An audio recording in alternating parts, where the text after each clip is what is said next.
بسم الله الرحمن الرحیم د فاست بوکس د تجارتي محاسبې سافټویر د ټریننګ د ویډیوګانو په سلسله کې دا ځل راځو موږ تاسو ته د راپورونو منیو تشریح کوو. راپورونو منیو ته راځو. موږ د سافټویر ټول عموما راپورونه دلته راځي، یا خو په هر لیست کې د هغه بخش راپورونه هم موجود و او دلته بیا هم نور راپورونه شته. لکه پر مثال د خرڅلاو راپور تاسو ته دلته په دغه لیست کې د دې راځي. ګوره له دا تاریخ څخه تر دې تاریخه پورې ماته د خرڅلاو راپور راکړه په ډالر کرنسي، یا د احمد راپور ماته راکړه چې زما څخه څونه جنس وړ دی، د محمود دا راکړه، یا د نن ورځ دا راکړه، د رانیول دا هم دغه رقم، د کوټیشن دا هم دغه رقم، د روزنامچې دا هم په دغه شکل باندې، د تولید دا هم په دغه شکل، د اضافه عوایدو، د مصارفاتو ده، عموما د ترانزیت د هر بخش ته موږ ته دلته راپورونه موجود وه. اوس نو موږ نور راپورونه څو نه لرو، نو پر راپورونو باندې کلیک کوو. زموږ سافټویر د راپورونو له نګاه څخه ډېر غني او ډېر پراخه سافټویر دی.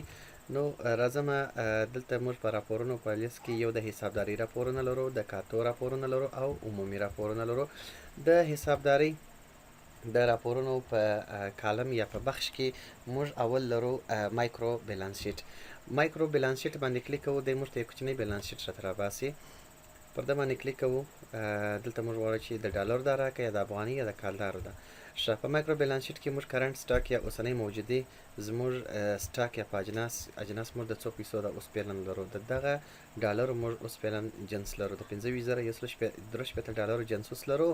قرض پر مشتریانو زموږ د خوا څخه هغه 2,000 ډالره دی چې زموږ پر مشتریانو باندې قرض پاتې وي. دا جمع ده، مطلب یې دا دی چې زموږ مشتریان قرضداره دي. او که منفي و، مطلب یې دا دی که ځینې مشتریان موږ ته اډوانس پیمنټ کړی و، نو هغه په دې طرف کې راځي چې موږ یې دلته قرضداره یو. سیسو دا ثابته شتمني یا زموږ شتمني، زموږ سرمایه، هغه دلته راځي. اوس نو موږ په دخل یا په تجرۍ کې څونه لرو، دونه پیسې موږ په دخل یا په تجرۍ کې لرو. صحیح دی؟ دا زموږ سره اوسنۍ زموږ موجوده سرمایه ده، دا زموږ موجود ملا پیسې سپلې. ښه، طلب زموږ د صرافي یا بانکونو زموږ دونه طلب لرو، زموږ پر موږ د مشتریانو دونه قرض بیرته پاتې دی چې موږ د هغو څخه قرض اخیستی دی. د شرکتونو موږ دونه قرضداره یو 14,000 ډالر. د ټرانزیټ والاو موږ دونه قرضداره یو، یعنې د کمیشن کارو، ګمرکو او غیره. او ټوټل موږ دونه جمله سول. صحیح سو. اوس نو دلته راځو، دا خو یوازې د ډالرو حساب سو. صحیح دی؟ نو دلته زموږ د افغاني حساب په دغه شکل ده، اوس د کالر ده هم، د یورو ده هم، د هرې کرنسي ده بیل بیل. اوس نو جمله سرمایه زموږ ده په ډالرو، دا زموږ جمله سرمایه ده، د ثابته شتمني دا یې ډالر دی، دا یې افغانۍ دی، دا یې کالدار، دا یورو ده. صحیح سو. اوس دغه افغانۍ او دغه کالدار د یورو هم دی ټول په ډالرو باندې اړوي، بیا د دغه ډالر سره جمله کوي او دلته دی تا ته وایي. صحیح دی؟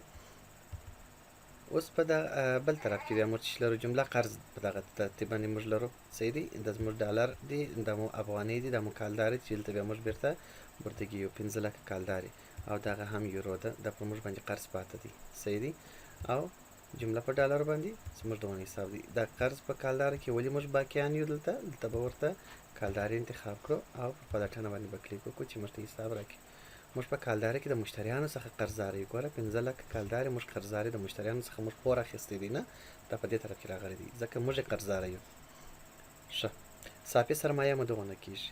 دغه زموږ د سرمایې څخه چې کوم زموږ طلب دی چې پر زموږ څخه خلک غواړي، هغه چې زموږ د سرمایې څخه منفي سي، په دغه حالت کې دلته موږ ته صافي سرمایه راکوي. دا یو بیلانس شیټ سو.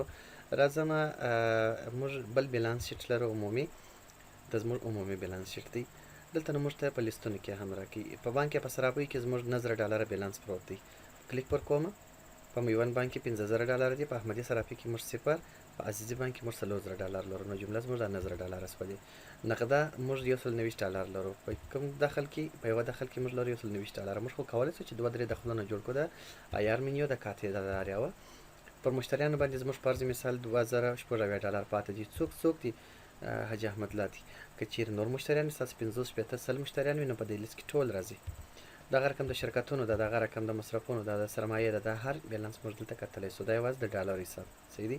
که چیرې دغه رقم موږ غواړو د افغانۍ حساب غواړو، نو پر افغانۍ باندې به دلته کلیک وکړو، پلټنه به کلیک وکړو، موږ ته به بیلانس شیټ یوازې په افغانۍ بیا راخلاص کړي. ګوره په احمدي صرافي کې زه دغونه افغانۍ لرم، په عزیزي بانک کې دغونه افغانۍ لرم، په میوند بانک کې بیا زه افغانۍ نه لرم. صحیح سو. پر مشتریانو باندې دغه رقم زموږ دغونه افغانۍ پاتې دي، نه په مشتریانو کاتې، د شرکتونو کاتې چې موږ څو دا بیا د دې شرکتونو دي چې بیا موږ دغونه افغانۍ قرضداره یو. دا بل ډول بیلانس شیټ سو. دغه رقم راځو په راپورونو کې د عوایدو او بخښئ دلته ټرایل بیلنس ته راځو. ټرایل بیلنس ته موږ راځو. دلته بیا عموما په نقده حساب په داخل کې موږ یو سل نوېشت ډالر لرو، په بانکونو کې موږ 90 ډالر لرو. دا نو هلته خو نو لیستواره وه نه، دلته عموما دي یوازې چارټ اف اکاونټس ورته وایي. د مشتریانو کاتې کې موږ دونه قرض زموږ پر مشتریانو پاتې دي، دغه بیا بیرته د شرکتونو موږ پوروړي یو. دغه موږ مصرفونه کړي 30 ډالره چې موږ په مصرف په کاتې کې پیسې نه درلودې، 30 ډالره مو مصرف کړي دي. صحیح ده. که ستاسو په یاد چې موږ هغه د حاجي احمد الله ته موږ جنس راستوئ او هغه موږ د مصرف یا د بارګیري مصرف ورکوي نه. په نور کاتې ټوله صفر دي. په ټرانزیټ کې بیا موږ 450 ډالر قرضداره یو. د چا و د چا نو بیا بیلانس شیټ ته ورځو او په لیست کې دلته ګورو. صحیح. دغه بیلانس شیټ ته له نګاه څخه موږ دلته لیستونه ګورو. صحیح دی چې د هر یو یا په لیست کې موږ ته په تفصیل واره راته ښکاره کوي. دغه رقم موږ یو بل راپور لرو، هغه د عواید او د مصرف کاته ده. زموږ عواید او مصارف په دې طرف کې زموږ ټول عواید راځي، په دې طرف کې مصرف راځي او دلته مو هم جمله عواید، جمله مصارف، صافي ګټه. د جمله عوایدو څخه مصارف کمیږي او دلته زموږ صافي ګټه ښکاره کېږي. زموږ عواید جمله څو دي؟ 1200 ډالره دي. په 1200 ډالره کې زموږ 30 ډالره مصرف کړي دي. په 30 ډالره څخه وروسته موږ 1180 ډالره صافي ګټه لرو.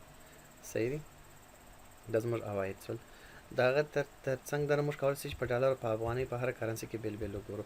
او عواید ته کولی شئ چې له دغه تاریخ څخه تر دې تاریخه پورې ماته ټول راښکاره کوي. هلته موږ راښکاره کوي، موږ ته راښکاره کوي د 3 میاشتو، د 1 میاشتې عواید او مصارف راته ښکاره کوي.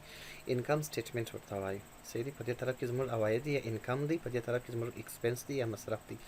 انکم مو دې طرف ته دی، آوټکم مو په دې طرف باندې دی، یعنې رسید مو دې طرف ته دی، برد مو دې طرف ته دی، یا کریډیټ و دې طرف ته، ډیبټ و دې طرف ته دی. صحیح شو چې دا زموږ انکم سټیټمنټ شو. دا بیا په افغانۍ کې موږ ګوره څومره د افغانۍ عواید لرو، لیکن په ډالر په مصارفو کې موږ یوازې یو مصرف لرو چې هغه موږ د غرمې د ډوډۍ مصارفات ثبت کړي دي راسره په افغانیو کې. البته په ډالر کې بیا موږ 30 ډالره درلودل. دغه رقم موږ یو بل مصرف لرو د ګټې د تاوان او بخښي راپور، د ګټې د تاوان راپور لرو. ډالر انتخاب کوم چې زما په ډالرو کې زما څونه پروشات کړي دي، 870 ډالر مې پروشات کړي دي. په دې کې 170 ډالر زما ګټه ده. مصارف مې په ډالرو کې صفر دي، صافي ګټه مې 124 ډالره ده. صحیح دی. که زه افغانۍ انتخاب کړم او په افغانۍ کې دغه رقم موږ 1,18,970 افغانۍ موږ پروشات کړي دي. په دې کې مو 4,622 افغانۍ ګټه ده. 600 افغانۍ موږ مصارف کړي دي، هغه موږ د غرمې ډوډۍ مصارف چې ثبت کړي د مصارفاتو په ویډیو کې. نو زموږ صافي ګټه څونه ده؟ دغه ده. یعنې د ګټې څخه مصارف ټول وځي، موږ ته دلته صافي ګټه راښکاره کوي. صحیح شو. البته موږ د ګټې د تاوان راپور د هرې هفتې ته کتلی شو. هر هفته ته کتلی شئ چې ته په ګټه کې روان یې که په تاوان کې روان یې. صحیح. او دغه رقم د حسابدارۍ په راپورونو کې موږ بل د کښتونه لرو یا اوګرایي.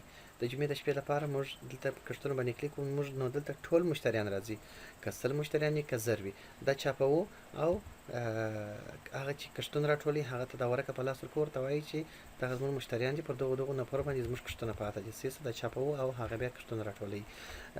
دلته حاجي احمد الله دی، دونه زموږ په ډالرو کې قرضداره دی، دونه مو په افغانۍ کې قرضداره دی، دونه مو دا بیا ګوره دغه ډي آر مطلب دا دی چې دوی زموږ قرضداره دي، او سی آر مطلب دا دی چې موږ یې قرضداره یو. ګوره 15 لکه کالدار بیا موږ د ده قرضداره یو. صحیح دی. نو دلته نور مشتریان ټول راځي په ډالر کې، په افغانۍ کې، په کالدار کې، ځکه معاملې تاسو په مختلفو کرنسیانو سره کوي. په مختلفو کرنسیانو کې به دوی ستاسو سره کاتیا لري، په هغوی کې به دوی ستاسو قرضداره وي.